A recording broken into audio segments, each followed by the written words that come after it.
I am reporting from Workshop 1, who was working with what should a European library policy say and what should it do. And I'll give a little on the background, and I'll say a little about what libraries do and the European crisis before I come to the main point. The background is the Vienna Declaration that was decided upon in Vienna last year. There was a paper on the repositioning of public libraries today that you all got acquainted with, and that was the main paper for the workshop. And the workshop was evaluating the positions in a survey, and we will have the result of this in a couple of days. The general outcome of the workshop was that the thinking and the positions of the paper was generally agreed on, but there were quite many propositions for changes and improved positions. So what libraries do, which is the whole background of the thing, we're changing. There are three major challenges that we face, but I think it's very general. We must build digital libraries with public access. We must create new spaces that facilitate the needs of citizens in the digital age. And when I talk of spaces here, I think both in terms of virtual and real. And we must work in closer partnerships to provide differentiated services. And I think all of these three challenges were recognized in the workshop, and maybe particularly the focus was on the need for partnerships. I think it's important to say that each and every library in Europe and also elsewhere will meet these challenges. And they have local conditions, and they have local means to meet them. There are different conditions all over Europe, but there are also some common structures and trends that we have to face. The point is that we believe that a European policy would support and further the transformation of libraries to the benefit of citizens, and that is the most crucial argument for it. So in other backgrounds is the recession, the crisis, the lack of jobs, the losing of power of competition in Europe. Europe got a wake-up call, we heard yesterday. And in very overall and short terms, we stick to an innovation strategy. We must work smarter, we must be innovative, we must face new challenges for identity building and cohesion of society. Those are important elements in this strategical thinking. Elements like education and research are completely crucial. I don't address them here because they are not mainly the address of public libraries. But every European digital, e-skills training, lifelong learning are words that we meet again and again, and that are the elements in this strategical European thinking that public libraries and libraries in general could address and do address. And maybe as next step to move from e-government to re-government, as it was said yesterday. The whole way of inclusion thinking and interactive citizenship is very important here. Libraries do actively support programs like Europe 2020. They are a platform against poverty, and they do work for equalization. And they are active players in promoting digital literacy and e-inclusion. But it could be tremendously enforced if we could establish a European policy. So a European policy should provide the framework for furthering transformation of libraries in the digital age. We recognize the variety of libraries and conditions in Europe, but there are similar challenges that the European policy should address. I think that's the idea of a policy should require a framework for new strategies and concerted actions. And it should be a tool for enforcing the marketing and the visibility of libraries. We had in the workshop 2 speakers from outside the library world, and for them it was a crucial point that libraries can offer much more than people know, and that they have a potential that is completely unknown to a huge part of the population and the majority of politicians. And that is indeed a crucial challenge for us to change this. It's part of the Vienna Declaration and the whole thinking about the European library policy that the milestone is a white paper on library developments, which is years ahead of us, but hopefully we will reach it. And what we need here and now very much are programs to support the transformation and sharing of ideas and new services and that kind of stuff. Next steps. ECEI10 and ENABLE will continue to cooperate to bring forth a position paper on public libraries and work on common challenges like copyright. That was also a very crucial point in our discussions, which I have no time to address. But we agreed that we have to find new models to work with copyright, and copyright is probably here to stay. We should support the national efforts to improve conditions. We will invite library associations all over Europe and organizations that are stakeholders and interested in cooperation to cooperate, and we will stimulate libraries to establish new services from now on, and as far as we can see. Thank you very much.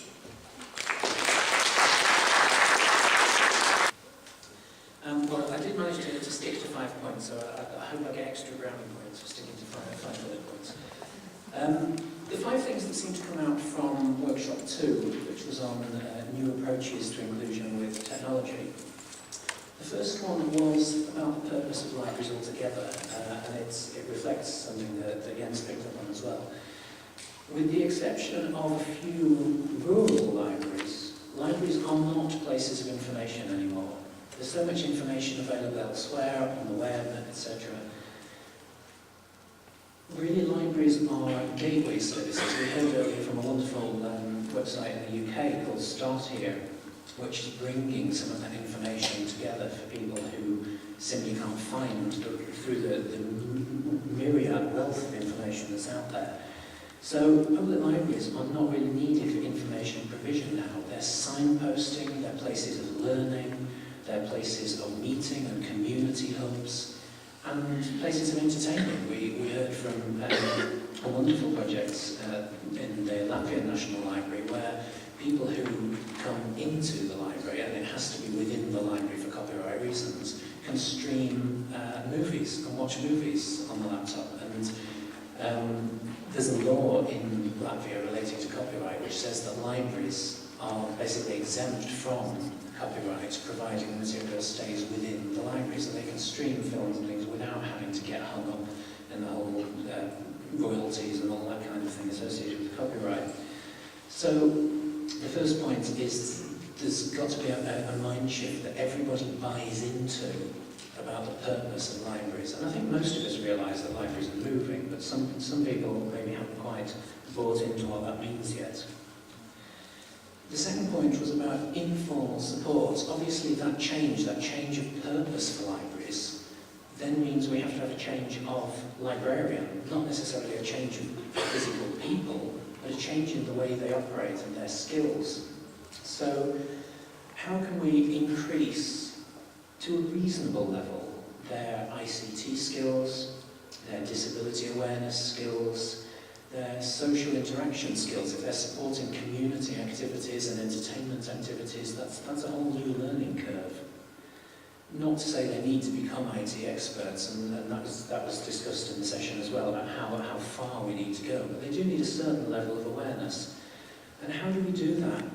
By building their confidence. How do we support them in a relatively informal way? Because the message came through quite strongly that if this is a direction, if this is something that they're required to do, it's going to be seen as stressful, it's going to be seen as a negative, something that's imposed upon them. Whereas if it's informal, if it's enjoyable, we heard this morning from Peter, the Blooming Plus organisation, where they get non-ICT users engaged in ICT by focusing on time, empathy and joy.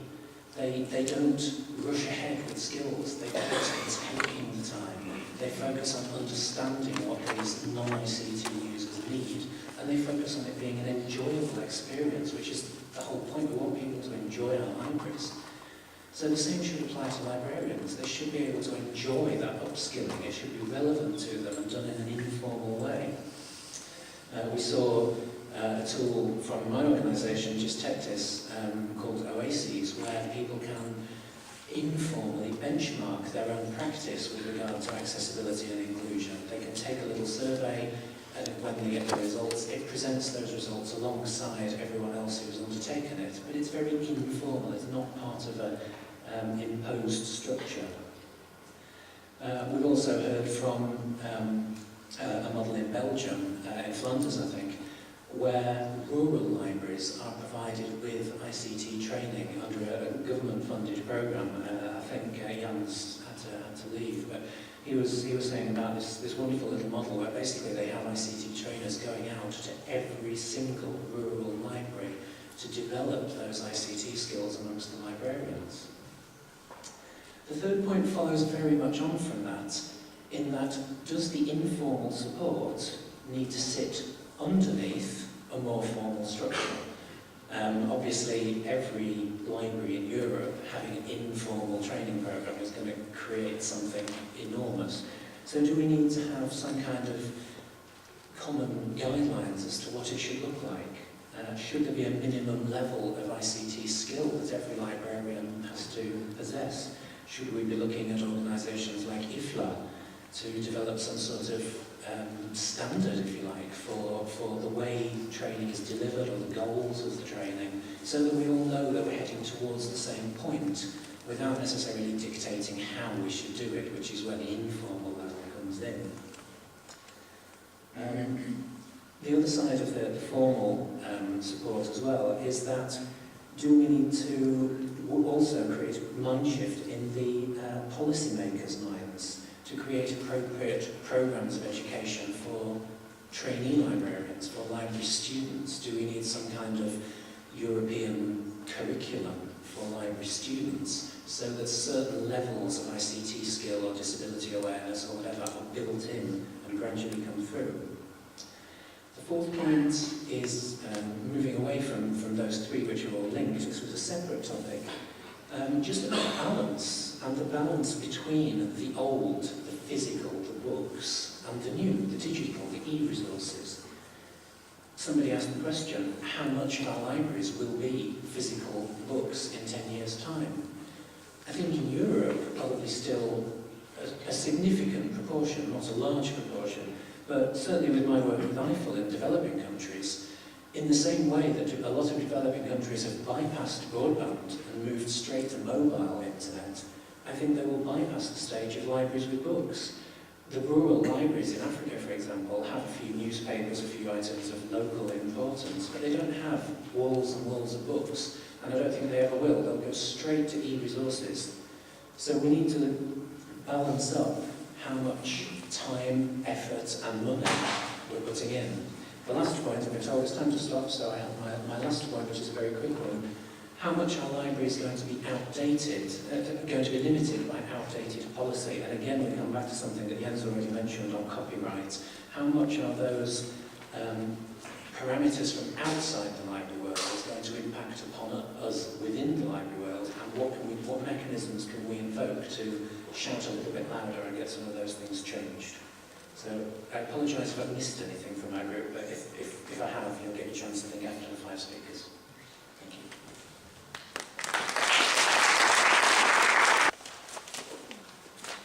Well, we split up into 4 groups and we were talking about a European project, and both these 2 conditions made sure that I was not able to stick to the 5 bullets. We'll see. So what we were talking about was to start a European project involving public libraries into Europeana, where it started with a strong basis in national libraries, and there's now a project extending it with university and research libraries, and we want to wanted to extend it to public libraries and how you can define a European project for that. That was the purpose of what we were doing. So what could a new public libraries network project linked to Europeana look like? And we talked about a number of work packages, aggregating content and resources, development of affordable, accessible learning environments, business models, and crowdsourcing of information on content provided. And I walked with you through these work packages. Aggregating content and resources, we defined what is the objective of this work package and what are the tasks that should be performed.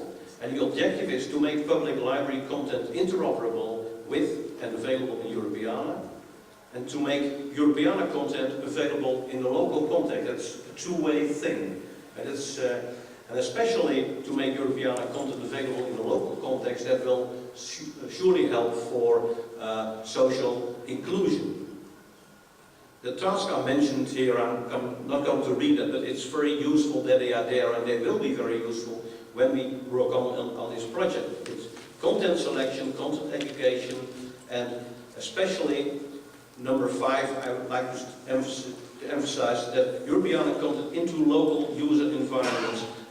Analyze what are the needs for information in your local community and transfer, point out to them what's in Europeana that can be of their use. The second work package, development of affordable, accessible learning environments. And the objective of this work package is define an e-learning access point and enabler, determine and create content for e-learning, define how to support and make use of the role of users, and to encompass ideas of citizenship within EU policies. And of course there are again a number of tasks in which you can see work on the accessibility is very important, find technical partners, training of staff, there's a lot of work to do. The third work package is crowdsourcing of information on content provided. Again, objectives of the work package: test out new methods of working with public library users, draw conclusions and best practices to encourage social inclusion, attract new users to library services, and focus on disabled user needs and contributions. A lot of tasks in this work package. Very important, working with local people, getting a good feel for the local environment and what they are need, ask the community and work with disabled to help them to provide services that are fit for them themselves, help them to do that themselves actually. And the last point was the business models for future sustainability of digital resources. What we should do is define different models and criteria relating to these models necessary for financial sustainability of this participation of public libraries. And investigate also organizational sustainability. And again, there we have to distinguish between providing local content and taking content for Europeana for the local user community. Of course, when you're talking about money, you have to identify revenue streams. They can be local for local content, they can be national for things that are more related to infrastructure, National Library, National Archive, and also users from Europeana that maybe can help in revenue streams. Then you have to identify the cost categories, which of course are different for local and national. And when we were talking about case studies in the other work packages, they can be used as case studies and examples for a business model as well. Well, this is as fast as I could do it. This is going to be a very exciting project, and if you want to participate, please go to one of these persons mentioned here and state your interest and participate. Thank you.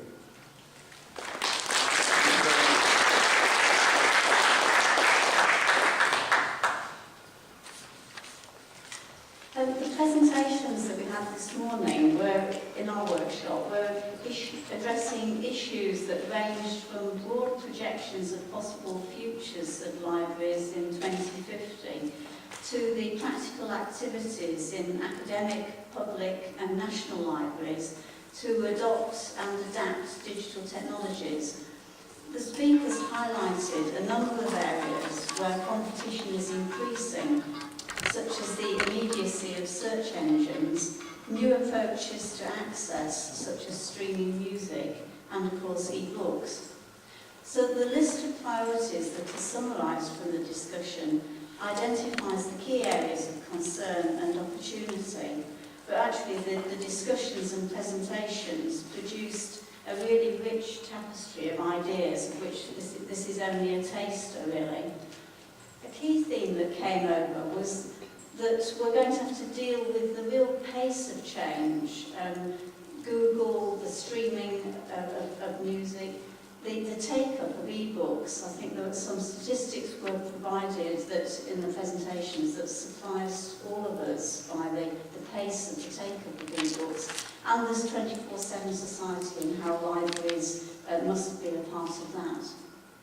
There was a real assertiveness came through in the summary of the discussions about professional roles, about stop being the victim was a strong message that came across, and really get on with the change management that's going to be necessary, develop new skills within the library staff already, but be prepared to bring in new roles as well.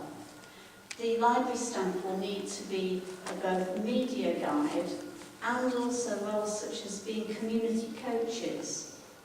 Reskilling will be constant because someone could have media literacy today that won't be relevant particularly in a year's time, so they'll need to constantly be updating their skills.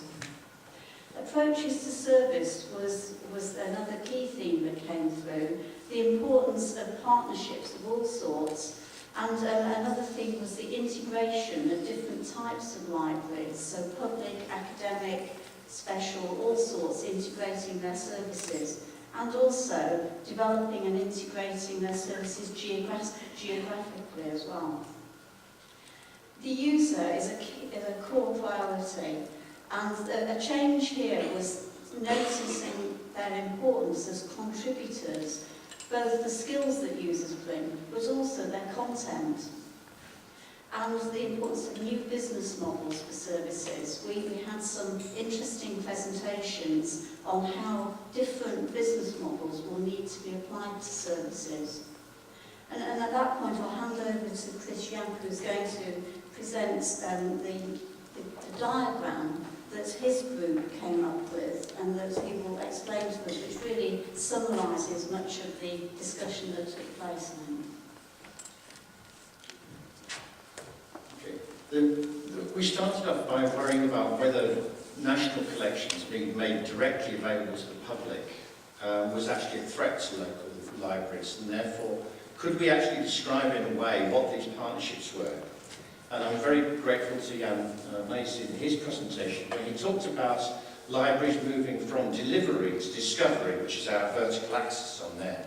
And it struck us that the conversations we've been having in our group was that what we were seeing of the role of the national collections, of national libraries, museums and these, things like projects like Europeana, was about the delivery of collections, and that's the top left hand of our box. If you go to the right hand box down there, what we're talking about is the discovery of connections.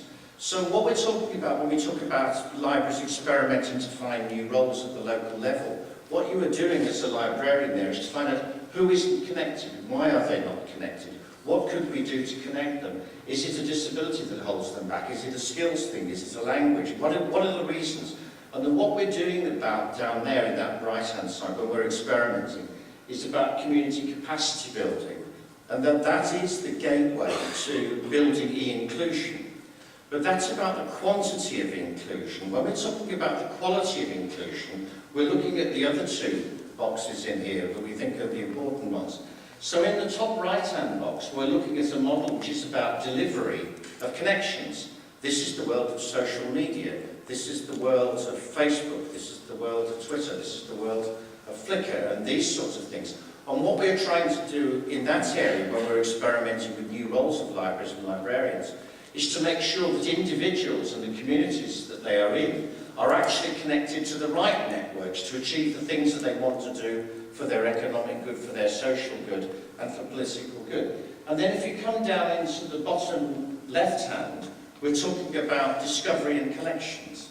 And what we're talking about there is projects, essentially, that are about taking that context, the remarks made in the last two presentations, about taking that context that's created at the national level and about building it and making it relevant. So these would be geographical communities, making that context relevant to my rural community, making it relevant to my particular area.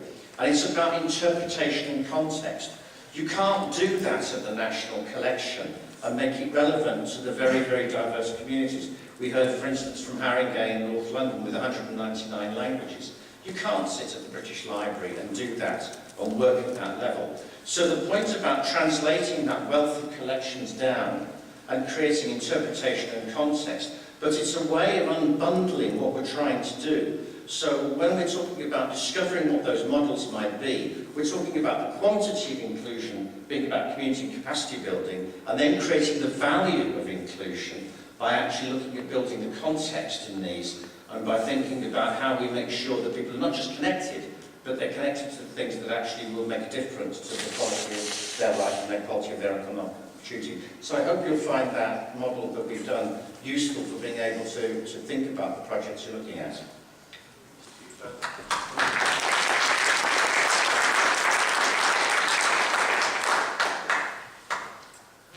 Any immediate? So I had slightly unenviable task of trying to keep this very diverse set of topics together. And I want to thank the 6 speakers that we had. We had topics ranging from accessibility and mobile working and mobile technology to crowdsourcing in collections, to volunteering in archiving, to reinventing libraries and to data mashing to understand the impact better. So it was no particularly easy task. For those of you who may have been following the Twitter feed yesterday, I announced a subtitle to our session today, which was Farmville, what's that all about then? And it had a reasonably serious point to it, in that there is stuff that is out there on the internet, such as Farmville, that we recognise perfectly sensible adults seem to use their time in slightly unusual ways. But there's got to be something about it. And it's an example whereby you've got a social tool, in this case, that has captured people's imagination. And it hasn't captured mine, I'll give you that particular distinction. But it has captured millions of people's imagination. And there's got to be something in that. So this whole social networking and Web 2 phenomenon needs to be considered very carefully, because it gets to people. It gets to them where they are and what they do and how they think.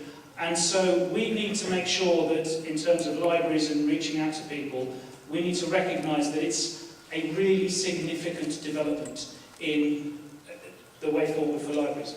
So, in trying to summarise what was discussed, I've kind of tried to group them together into kind of areas of discussion. I apologise in advance if I have missed out significantly important things that were discussed, but it was a wide-ranging set of discussions that took place. Physical spaces are still important.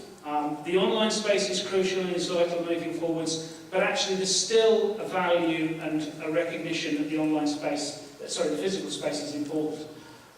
But in the redesign of library spaces, There's a recognition that people are, it's moving from a solitary function to a community social function. And actually that's quite an important distinction in the way you may design your libraries for the future. And also, in terms of the spaces and the location, again, this kind of mirrors some of the things that were discussed yesterday about putting the services where people are going to go. Well, put the libraries where people go. One of the really interesting points from Inga from the Stockholm Library was they're planning to move a library to a point where a convergence of people normally their daily path leads them past this place. So they're moving libraries to where the people flow. In terms of customers, and that's my word, that's not necessarily a word you would normally use, but the trust bond is absolutely fundamental. The fact that people who use libraries trust that library, trust the librarians within it, trust the information that they find, that's a really, really important thing to remember for the development side of libraries. Content, I completely love this statement. Content is hard to own but easy to share. And I think that that kind of sums up the whole discussion that we had, actually. There's so much that you can do in sharing content, and particularly in the crowdsourcing examples that we listened to, particularly from Oxford University, where clearly massive added benefit has been given to the projects. The content that's been created has had tags, and it's had comments, and it's had a wealth of added information put onto it by the people who are viewing it. So that whole crowdsourcing phenomenon has really kind of opened itself up to me, certainly in the last weeks today. But also the cultural heritage, local history stuff is a great way of getting people to connect and to be interested. So it's a route to engagement for new customers. And finally, sustainability. And for me, the key word in here is business. It's making a business case. Libraries need to be, perhaps, and I'll come to the second line as well, but libraries need to be able to state their case in an economic way, and that is not something that they're necessarily and normally used to do. But actually, they are having a profound effect on businesses, on business, on community, on economics, and that business case needs to be heard. Which kind of brings me on to the very last point, which is my point, really. Guerrilla librarianism. Now, I struggled with the word guerrilla, actually, because I would prefer to have used kind of outrageous and loud, like my shirt. Librarians need to wear shirts like this. Okay? You need to be able to raise your voice and shout out loud to say, and a bit, as Echo was saying yesterday, it's the claim. You've got to be able to state your claim and say it loud and say it proud. Because librarians and libraries are performing an unbelievable role within society and community. It might be that there's a guerrilla role that has to take place, where you have to go underneath the radar and get your business case delivered into the heart of wherever it needs to be delivered to make sure it gets heard. But I think there needs to be a librarianism movement that really kind of gets to community, and well, it understands community already, but that people can start believing in and championing. And I think that there's already an unbelievable, and I know this from the UK, very, very strongly. There is a massive, massive support for libraries. Whenever a local authority has the vaguest idea of trying to close one, there is a throng of people outside with placards saying, no, don't close this library.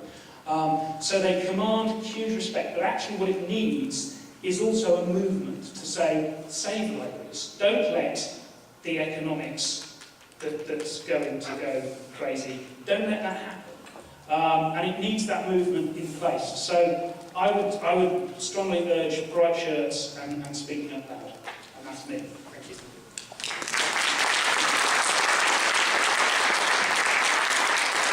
Thank you very much indeed. You must all be exhausted. I know I am. First of all, I want to thank Chris and Rebecca and all the team behind the scenes for a terrific conference. I've had a wonderful time. I've met some really key people, and I've come home with some very, very good ideas, new ideas. I'm a bit of an outsider because I come from the museum world. I kind of look from the outside into the library world, and I've learned a lot these last couple of days. So my role in this keynote is to entertain, allow you to sit back in your chairs, relax a bit, show you a bunch of pictures, and I hope that you won't have to work too hard because you must all be on overload, because I know I am. What I want to talk about are buzzwords, and these are, in my opinion, the post-net realities for cultural heritage.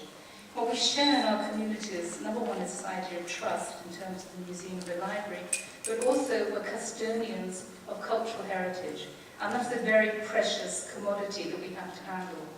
But the question is, what do we do with it in the digital age? So the buzzwords I'm going to be talking about is much about the same things we've been talking about the last few days. It's about delivery, it's about end users, and my particular interest is the end user and getting our content out to places where the end user is going to find it. And I'm going to be looking at entertainment, education, and information. And the area that I see in common here, that's I hope the reason that I'm here, because we share a lot of these ideas in terms of libraries and museums and archives, but I'm going to talk about the internet and beyond. So libraries. From where I see a library, it's a very entertaining, physical, social space. First and foremost, the public library. It's a space to pick up your favorite book. It's a space to have fun in. It's a place that you feel at home in. Libraries are entertaining. These are all images from the Flickr website called the Images for Public Library Service in the UK. Is anybody familiar with this? They're great stuff, beautiful stuff, if you like dialects. And of course, libraries can be sometimes surprising. Anything goes. The library is a real space, as is the museum. And of course, this dichotomy that we're talking about these last 2 days is this tension between the romantic idea of a library, the place where you go and hug your novel and you smell the print, and this beacon of light that's called the internet, which sets up this tension that we have to deal with all the time. And I have to worry about this in the museum. Do I want to bring people into the museum, in my case to see the Dead Sea Scrolls in the Israel Museum in Jerusalem, or do I deliver them online and say, well, go and have a look for yourself online. You don't actually have to come into the museum. Well, my boss, the director of the museum, says, well, everybody has to come into the museum. So that's my stated goal. But I know there are people around the world who will never come to Jerusalem. They'll never see the museum, and they'll never see the collections. And the internet, for me, is the medium that allows me to express our museum beyond museum walls. But I'm not actually going to talk about the internet. We've all done that for 2 days. The internet is not interesting anymore. We've done it. Oh, the idea of e-books. Nothing new here. The Oxford Dictionary, going the way of other dictionaries and encyclopedias. 3 publications, 1928, 1989, and evidently, according to Nigel Portwood, the 3rd edition of the Oxford English Dictionary will be electronic. Do we have a problem with this? Probably not. You do? Well, they're very heavy, and it's not easy to look through them. But I'm not going to be talking about e-books, because that's a given. We can't fight that. The business model is in. Google has spoken. There are e-books. Why fight it? So what's next? Well, have you heard? The web is dead. Did you not hear this? Has anybody read this? Yeah, it's good, isn't it? The web is dead. It's not as people once knew and loved it. Everything is changing. You wake up in the morning, you've got it all right, everything's out there on the internet, everything can be looked at, you can find things, you can put all your best content out there, but in some cases, it's not possible. This, of course, is an article in Wired from recently, I think it was August, I read it in September when it came online. And it caused quite a lot of panic in the community. Because what it was saying, actually, is, if you look at this chart here, and you see here the web, there's a decline in the use of the web. Now, that doesn't make sense. Intuitively, that doesn't make sense. FTP, well, who needs FTP? That's okay, it's not a problem. Email, look what's happening to email. All the way down. Very strange. Peer-to-peer, we don't talk to each other anymore. And what's going up is video. Now, this diagram is problematic because what it's measuring is, in fact, the proportion of total US internet traffic. And if you look at the traffic on the internet, of course, video is king because it takes up so much bandwidth. So, of course, video is on the up. And all this diagram actually is measuring is a lot of people looking at YouTube. Well, that's the web, isn't it? They're browsers, you can find stuff, it's actually Google's. So what is the problem here? What are they talking about?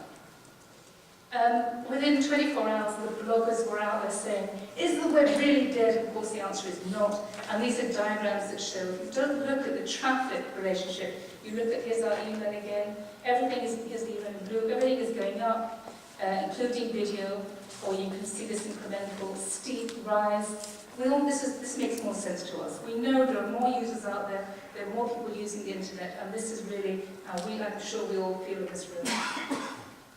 But we have to look at things, and I promise not to go into much detail, but I brought in a few charts because it looks kind of academic. And then when this is on the website, later on after the conference, you can go back and you can check all the sources and see for yourself what I'm actually talking about, because I want to skim through this moment. Basically, you have to look at what are people doing, and there are different ways of looking at the internet. There's this buzz, that stuff in the beginning, experimentation, the moment of adoption, which is very important for us, and maturity. And do you all know Gardner's research, his hype cycle? Who knows Gardner? Who uses it? You should be using it. Good stuff, yeah. He describes specifically how things climb to this peak. They go down, and this trough, this sad trough, and then comes the slope of enlightenment, and then the plateau of productivity. So look for your favorite application or platform and see how it's doing, because this is a good indication of what's going to succeed in the future. You don't have to worry about developing a particular object, item, platform or service, because Gardner's researched it for you. And here you can see how things are located. Speech recognition is on the slope of enlightenment. Virtual reality has still got more than 10 years to go, isn't that sad? There's virtual caves. Nobody understands how they got stuck in their research. Virtual caves have a long way to go. Home health monitoring could come or go, we don't know yet. What has arrived is presence, speech recognition, and handwriting recognition, which is quite important for some of our collections. What he does say this year is just two very important things. One of them is about replacing email. Now, all of us have been talking about social networks, and we know how important social networks are becoming for our social self, except for some, who won't be mentioned. But this is a comment he makes about the social networking service will replace email in 2014 as the primary vehicle for interpersonal communication for 20% of business uses. So we're talking about social interaction over social networks for business people. This is not our area, but it certainly interests us. And then another thing here, 5 years from now, 70% of collaboration and communication applications designed in the PC will be modeled on the user's experience lessons from smartphone collaboration applications. Now, what I want to do today, I've spoken a lot about some background. What I want you to do today, I have a very wise sister who lives in London, she's a psychotherapist, a very bright lady. She says, when you talk to people, they can't remember anything more than 3 things. Just tell them 3 things, because all the rest just gets lost in the noise. So I want you to go home with 3 things. Number 1 is a gesture. Okay? I'll get there in a minute. Number 2 is an idea. Please choose one idea and take it home. And the last one is a song, which we'll get to at the end. So take them 3 things with you. I want to introduce you to Henry. Henry was born in May 2008. and he's sitting on an iPhone. Now, why does he like the iPhone so much is that he's in control. And he's not only in control, he's in control of incredibly rich resources. So what's he doing? Well, at the moment, he's into his favourite television programme, Bob the Builder. Do you want to know Bob the Builder? Can you sing the tune? Anybody who has a toddler at home sings Bob the Builder. And Sam the Fireman, I think, is the other one. Okay, so he gets onto the iPhone, and here's the gesture, okay? This is the gesture. He just flicks, everything's on his favourites anyway. He flicks through the icons with his fingers, little fingers, and he finds what he wants. First of all, he chooses YouTube on the icons, and then he flicks through. When he gets what he wants, he clicks on it, clicks on the triangle which starts the video, and he watches his favourite video. Now, this has been going on for a while. A few months ago, he loved The Night Garden. Remember The Night Garden? Very nice. At the end of the programme, every series is a little father that sits and goes like this to the sun, round and round, or something or other, I can't remember exactly what, and the child goes to sleep. Well, he loved this on YouTube, which he used to get on the iPhone, but he's grown out of it. What he is interested in is books. We have a lot of books, he has a lot of books, he reads books all the time, but he's suddenly discovered he can read books on the iPhone. This is new for him. He doesn't have to have somebody read them. He does sit with books and flicks through the pages, but he prefers doing it on an iPhone because of this gesture. It's so much simpler. Do you remember this gesture? It's called typing. Remember mouse? Remember that? Or forget that. Just go, that's where I want you to take them, the gesture. So he also has his favourite applications. There used to be a book, Where's Waldo? Do you remember the book? Well, this book is an application. I'm not advertising. I'm not a corporate representative for iPhone or anything like that. I just want to talk about what's available when you're 2.5 years old and you can just get through what you want. The nice thing about Waldo on the iPhone is that it's interactive. You find Waldo and the system tells you, yeah, well, you found him. There's music and there's all sorts of sparkles and things. And there's a lot more fun when he sits with his parents and he goes, oh, there's Waldo in the book. The machine talks back at him.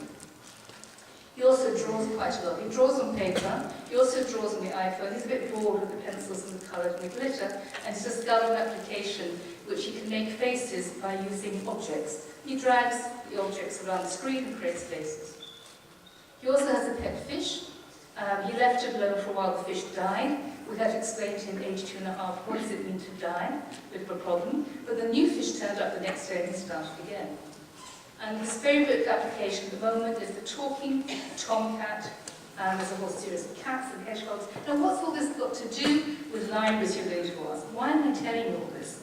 I'm telling you this because this is the reality of somebody in diapers. He's still in diapers, and he hasn't actually read anything in his life. He's been read to. But he has incredible command of a very, very rich world. So where is this going to take him? Also, I'm talking about gesture-based computing. This is the buzzword. But what I'm saying is this, basically. And that's what I want you to take from. Look at his fingers. You need a finger, a thumb, and you need a grasp, a very intuitive grasp of the environment you're in. But that's all you need of this world at the moment, to have the world at your fingertips. He has the world, his world, at his fingertips. So when he takes his next steps and he starts going to kindergarten, he goes to school, what's out there at the moment that's waiting for him? Well, there are digital libraries, which we're all very fond of, that's our story today.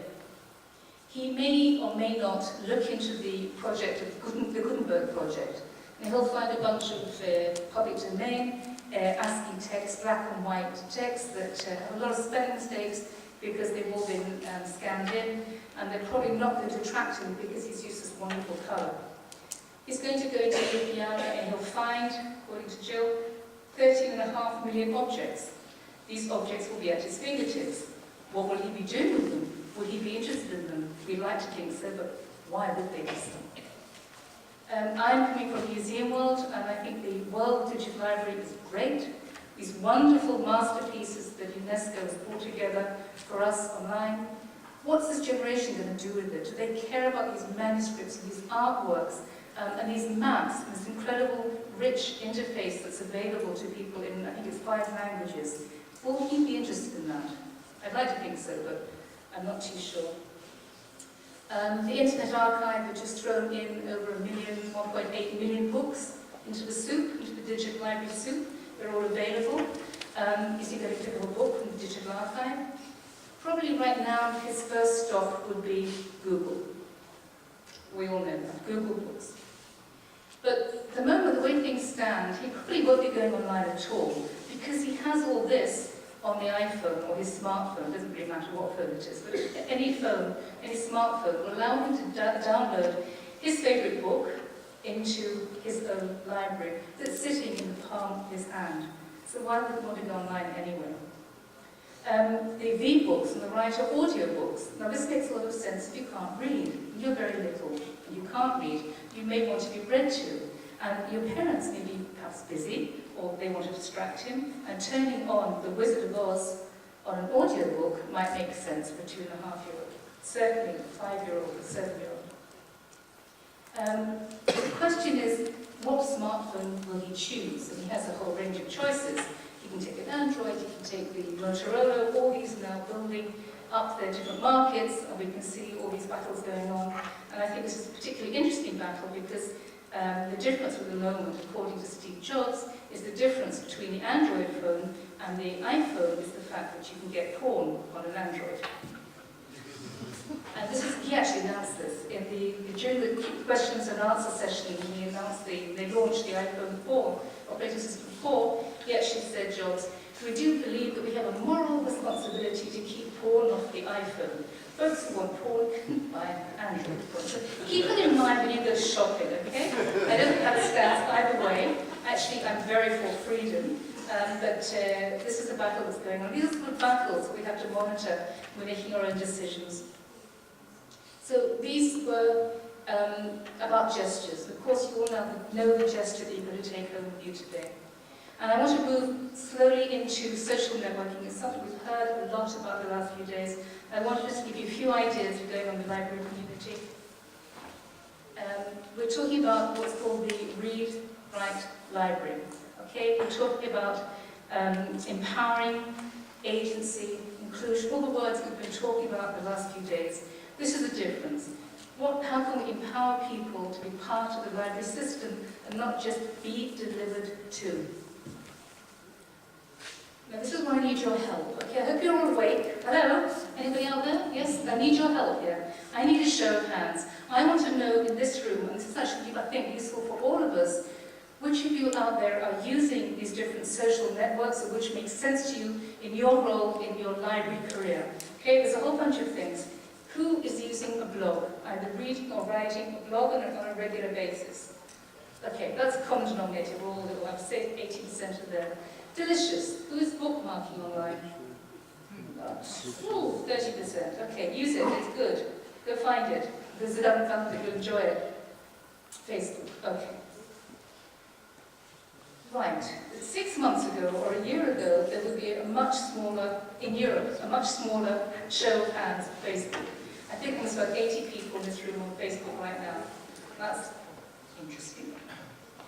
Flickr, we've heard some great things done on Flickr. Are your libraries using Flickr? Yes. Okay, instant messaging. Are you out there? Yeah, what's about 20%? That's pretty good. Talking directly to, what's the phrase? The customers? What did you say again? The customer? We call them visitors. The library thing. Who is using the library thing on a regular basis? Okay. Anybody who hasn't put their hand up, please wait outside. Okay. You have no reason to be in this room about inclusion if you haven't gone to the library thing. Would you not agree with me? The library thing is for librarians, and you have to know what's going on. You have to share your books, you have to share your collections, and you have to share it in public. And it's a tool, it's already there, it's a platform. You don't need to develop anything. Mash-ups. Anybody mashing up? Any hands? A few hands. Good, good, there. Things going on here. MySpace, is anybody still using MySpace? Because that's going down. No, not a single MySpacer. Interesting. Okay, podcasting. Audiobooks, this sort of thing. Yeah, good. Quite a lot. Second Life, this is something that's come and gone a bit. Good, yeah. There's some interesting things going on in Second Life, but it's a bit passé at the moment. It's past its hype, and it's is going down to that long tail of the trough. SlideShare. You're all using SlideShare, aren't you? Chris?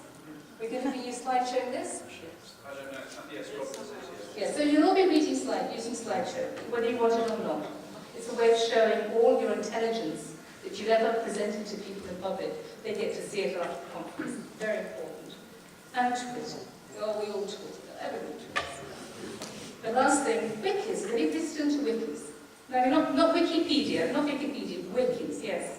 So that's still got some breath of life to it, because it's a whole discussion about the way people are using Wikipedia and wikis, that it's on the down, the research shows it's on the downhill slope at the moment, so it's interesting to watch what's going on. And I don't even need to ask this. Don't show me, I believe you. You're all on YouTube, and if you're not, it's very weird. Okay, but I want to show you some case studies here, and this case study comes from the Nebraska Library Commission, and they have a bunch of things using Web 2 platforms. And had I prepared this, I prepared this presentation like last week because I had it handed in. Had I prepared it today, I would have used all your amazing things that I've been hearing the last 24 hours, because you're doing really great things that I hadn't known about. So the next time I do this presentation, I'm going to quote all you guys on these wonderful things that are happening all across Europe. So this is their Facebook page. And they have a little application, direct messaging, ask the librarian. And they say here, you won't leave this page.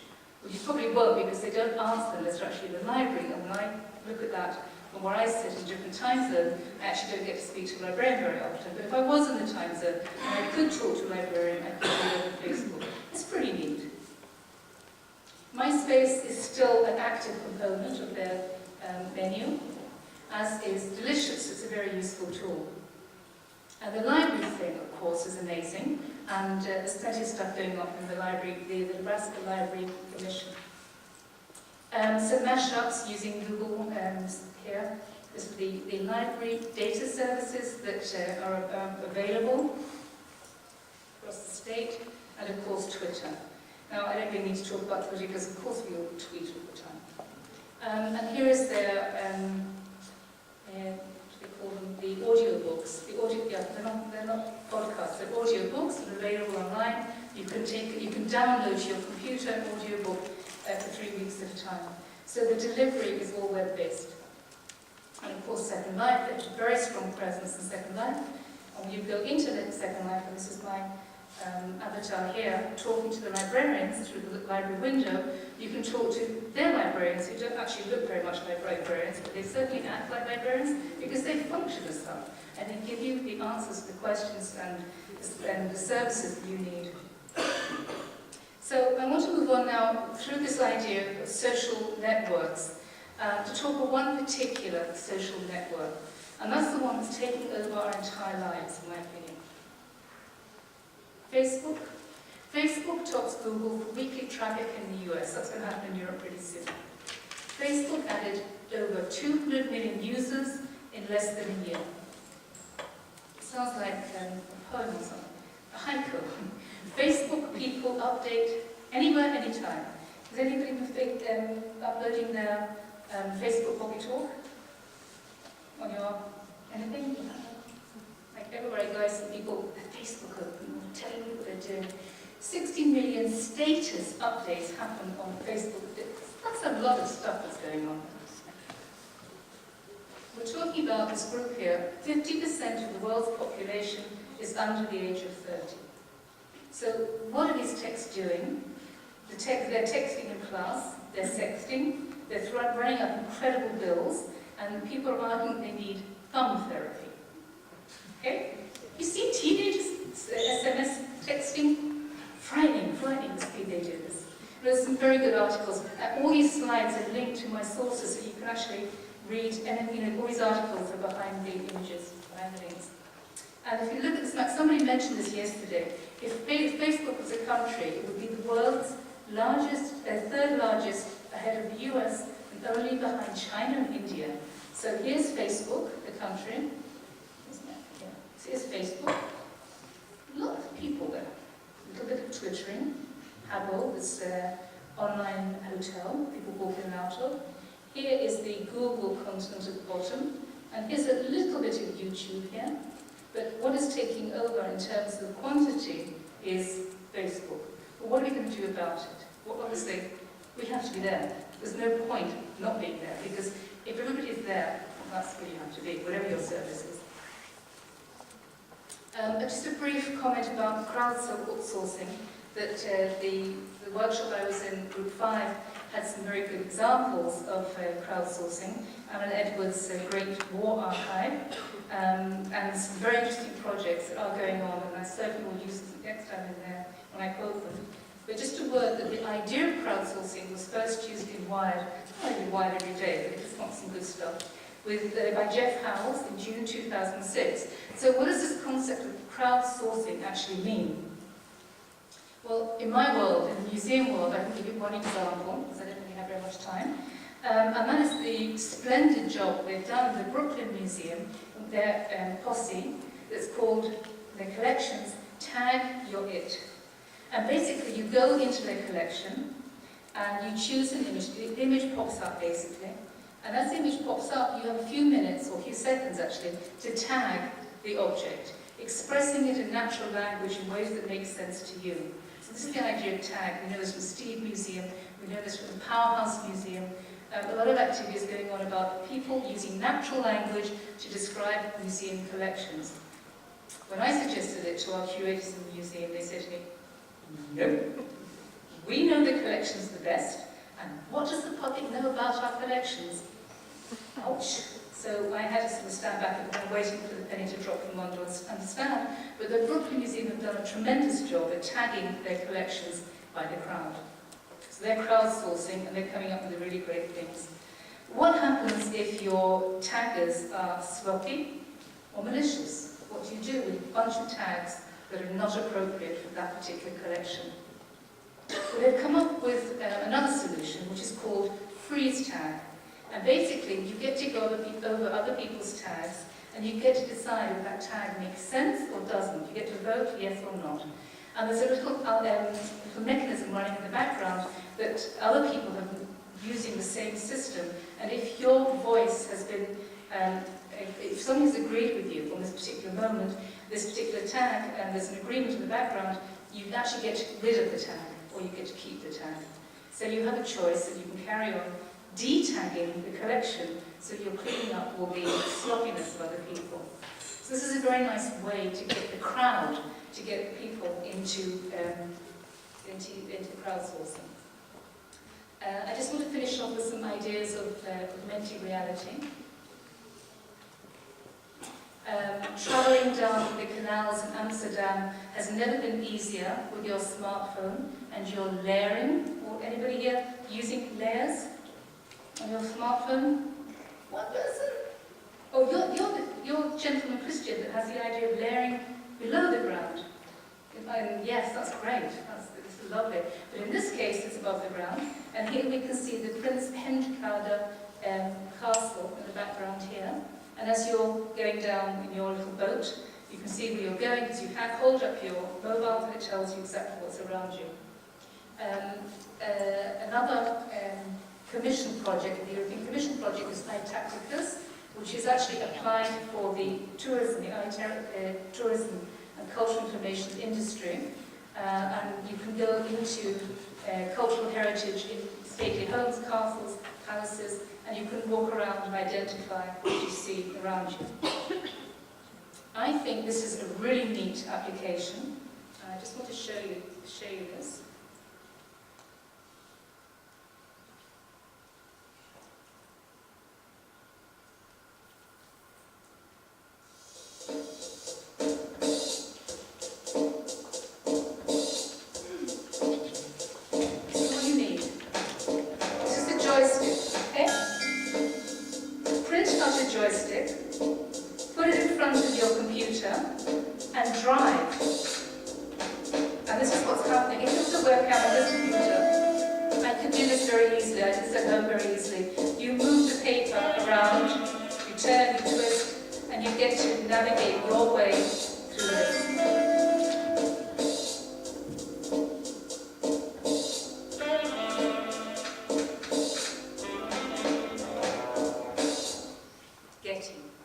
Brilliant. So again, if you look at this PowerPoint later on, everything is linked. Print out your joystick and go play. Now this came from another idea. There's a lot of augmented reality that's going on.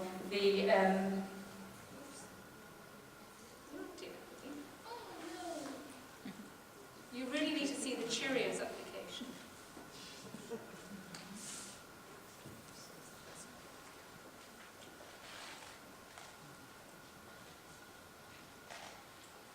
Introducing Honey Nut Cheerios Honeyway Train augmented reality game. A never-before-seen augmented reality game which launches inside the browser.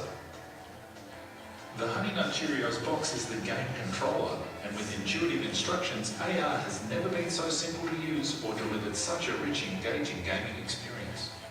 Buzz is on. Okay, I think you got the idea of that. I don't have much time, so you can go play when you get home. But don't forget to buy that box of cereal. I'm not going to quote who it is because I don't want to promote it. But you see what's going on. This is the world our kids are growing up into. And that world is changing. People are reading, but they're reading in new ways. People are taking up books and they're doing this in new ways. And I think we have to open up our spaces, our intellectual spaces, to take in these new ideas. For any of you who enjoy reading Stephen Fry, and I certainly read many of his books, he's come up with a new autobiography, and it's again for a smartphone. And basically, it's a gesture, again, the gesture movement that allows you to access any of his chapters and either read them in a linear way or a circular way or any way you wish. And it's a new way of reading a book. You could do this, I suppose, online or on the web. It's actually very nice in the palm of your hand. Certainly in an aeroplane or closed space, you don't want to have a book in front of people. Mark America has produced an entire 75-minute full-length movie, a movie, and he's done this with his, you can see, his smartphone. So he's taken a series of clips from his smartphone, he's put them together, and he showed us the Tate a couple of years ago. So this is, you've got books you don't want, bring them to the other afternoon. But they will be around in different forms. They'll be electronic, they'll be in the palm of your hand, they'll be at your fingertips, and they will be everywhere and anywhere, anytime. So keep on reading.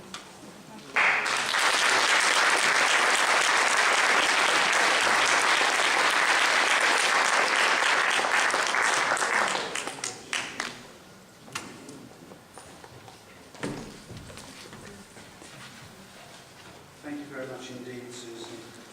I think at least if we come back next year, by that time we have to have a song we can put on YouTube. Maybe that's the outcome of the next conference. We'll sit down in workshops and write one verse each. But thank you for that, brilliant, really exciting. So we've come to the end of the conference, and my programme says that should happen at 3:30, and goodness me, we're just 1 minute late, so that's not too bad really. I just want to go through a few quick thank yous. Thanks, of course, to the sponsors who have all been displayed on documentation. I won't go through them at the moment, but without them it certainly wouldn't have been possible to put on a conference like this, in a place like this, with an audience like this, if you see what I mean. And of course, thanks to you as well, the delegates, for coming and contributing as well as listening, as I invited you to do at the beginning. The main organisers, the Belgian presidency, of course, must be thanked because, again, timing it like this and producing such an international conference needed that input and support. The Flemish government for taking the lead, civic agenda for doing all of the organisation, and for Bill and Melinda Gates, who have for the second time been major sponsors.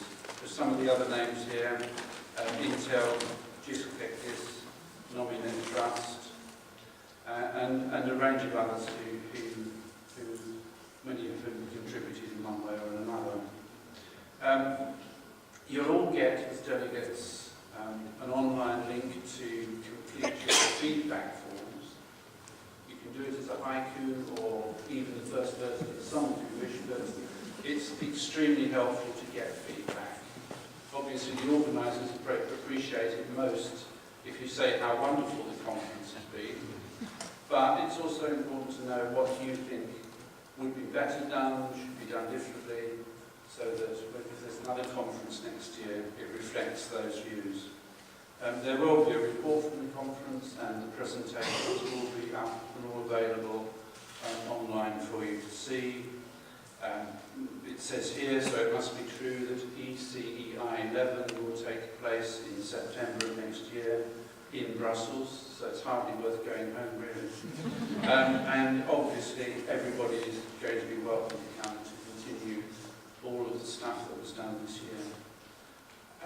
Coming back to one group I've mentioned already, I think the last thing to say is, of course, thanks to all of you. That it's okay to organise a conference, but unless you get delegates who come and contribute and produce the kind of outcomes that we've had in the workshops, then the conference wouldn't be a success. So thanks very much indeed, and can you all end by applauding yourselves for being such good contributors and having a good time. Thank you, and see you next year.